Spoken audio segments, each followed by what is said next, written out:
నెల్లూరు ప్రజలకు good news.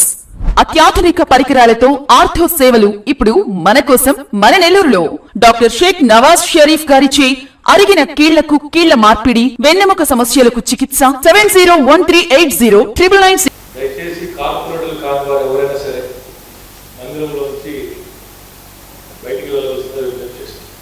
కార్పొరేటర్లు తప్ప ఎవరైనా సరే, పాత్రికేయ మిత్రులు కార్పొరేటర్ తప్ప ఎవరైనా సరే పాత్రికేయ మిత్రులు విజ్ఞప్తి చేస్తున్నా దయచేసి షార్ట్ తీసుకుని పక్కన ఇటువైపు తీసుకోలేదు, పైన తీసుకోవాలి కూడా తెలియపరచాలి. 112 కోట్లు పాత బకాయిలు ఉన్నాయి. అది ఏ బకాయి అయినా సరే లాభం. ఇప్పటి వరకు 200 కోట్లు కలెక్ట్ చేసాం. ఇంకా 700 ఉంటే ఈ సంవత్సరం మనం దాంట్లో 4 కోట్లు కలెక్ట్ చేసుకోగలిగాం. బ్యాలెన్స్ 24 కోట్లు రావాలి.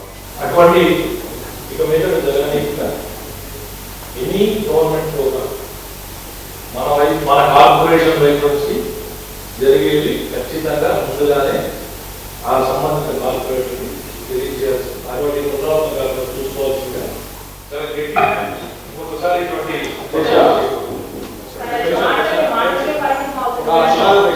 చెప్పారా మీరు క్వశ్చన్ ఖచ్చితంగా అందరూ మాట్లాడదు. మీతో ప్రతి ఒక్కరు మాట్లాడదు. అధికారులు అన్నాడు ఆయనే వచ్చినాడు. నేను చెప్పండి మహా అంటే ఇంకొక అధ్యక్ష ఆయన ఇప్పుడు చెప్పేసి మళ్ళీ ఒక నెలకు 2 నెలలకు పరిష్కారం ఎట్లా అధ్యక్ష? 4 సంవత్సరాలు గడిచిపోయింది. కార్పొరేట్ అదే ఇష్యూ మీరు చెప్పారు అధ్యక్ష. మేము కాదంట్లా. ఆయన ఏమంటున్నాడు, మేము సంబంధిత అధికారులు మేము తీసుకుంటాం అంటున్నాడు. ఆయనే అయ్యాడు కదా అధ్యక్ష. మేము కట్టిన పార్కులకి ఓపెనింగ్ వచ్చి ఆయన ఇంటి పక్కన అధ్యక్ష ఇప్పుడు ఆ ఇంట్లో డబ్బులు పెట్టి కార్యక్రమాలు గవర్నమెంట్ డబ్బులు చేస్తున్నాడు.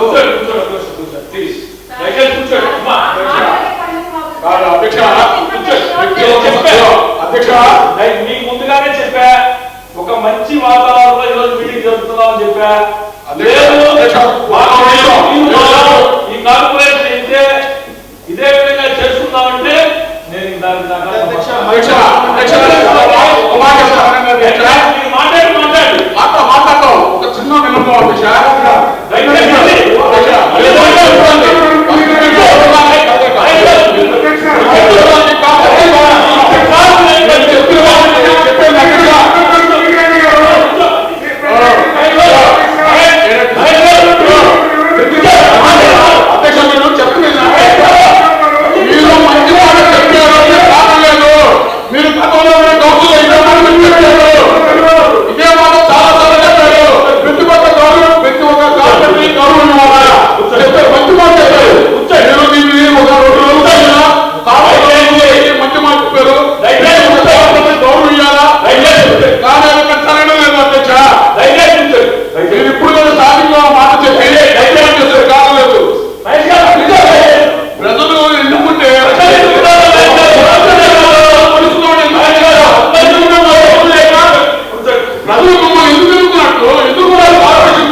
అపాయింట్మెంట్ చేసుకున్నా వర్కర్స్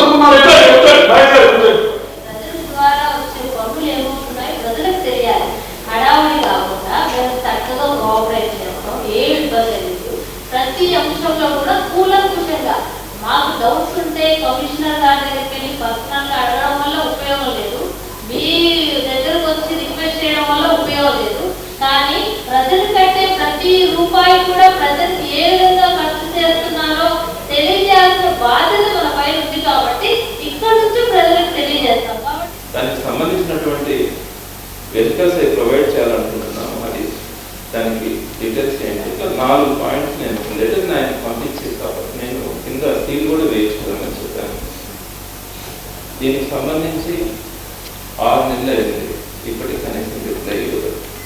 అదేవిధంగా ఆగస్టులో మళ్ళీ ఇంకొక లెటర్ రాశాను. అదేంటంటే జస్ట్ మరి సిల్లీ మ్యాటర్ 43వ డివిజన్కి సంబంధించి ఓటర్ లిస్ట్ కావాలని అడిగాను. ఎందుకంటే ఎలక్షన్ వస్తుంది అని అంటా ఉన్నారు. Voter list అడిగినాను.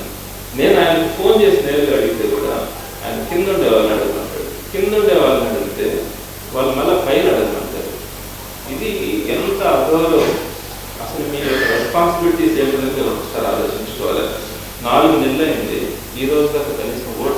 తెచ్చుకోలేకపోయినాను. కాబట్టి అసలు వర్కర్లు మనం శాలరీస్ ఎంతమందికి ఇస్తున్నాము, వాళ్ళందరూ అసలు ఎక్కడెక్కడ ఏ వర్కర్ ఎక్కడెక్కడ పనిచేస్తున్నారు అనేది స్పెసిఫిక్ గా సభ్యులందరికీ లాస్ట్ అడిగాను అధ్యక్ష, గౌరవ సభ్యులందరికీ ఏ సభ్యులు ఏ వర్కర్లు ఎక్కడ పనిచేస్తున్నారు అనేది స్పెసిఫిక్ గా సభ్యులందరికీ తప్పనిసరిగా ఇవ్వాలి. తద్వారా వర్క్ చేయకుండా పైన అసలు పనికి రాకుండా ఎక్కడెక్కడో ఉండి జీతాలు తీసుకుంటున్నారు అధ్యక్ష. అది కమిషనర్ గారికి కూడా తెలుసు ఆ విషయము. కమిషనర్ గారు కూడా అధికారుల్ని దాని మీద చాలాసార్లు మీటింగ్లు పెట్టి అడగడం జరుగుతుంది. కాబట్టి ఈ విధంగా వర్కర్ని మనం అంటే బడ్జెట్ లో చూస్తే కొన్ని 100 కోట్లు వర్క్లు పెట్టడం జరుగుతుంది.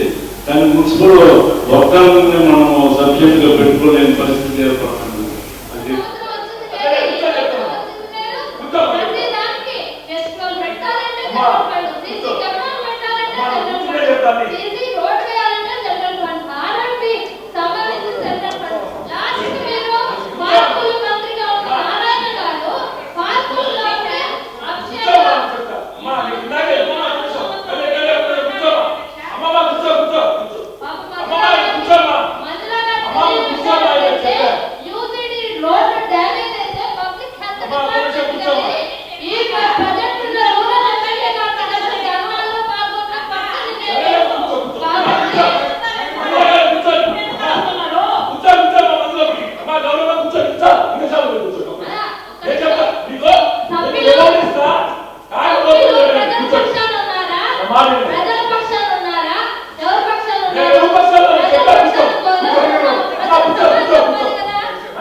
దయచేసి ప్రతిదానికి అర్థం మీరు మాట్లాడిన సేపు విన్నా ఓపిక.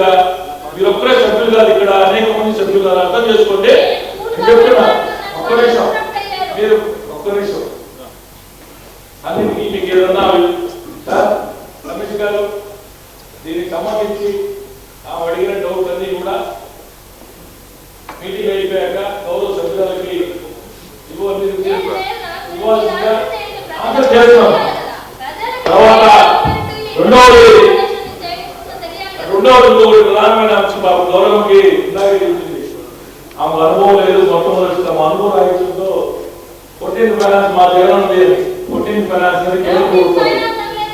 15th finance sorry 15th finance అమ్మా మా జగన్ 15th ఫైనాన్స్ అని చెప్పింది. 15th ఫైనాన్స్ కావచ్చు, 14th ఫైనాన్స్ కావచ్చు, ఏదైనా కానీ అవి కేంద్ర ప్రభుత్వం నుంచి వచ్చే నిధులు.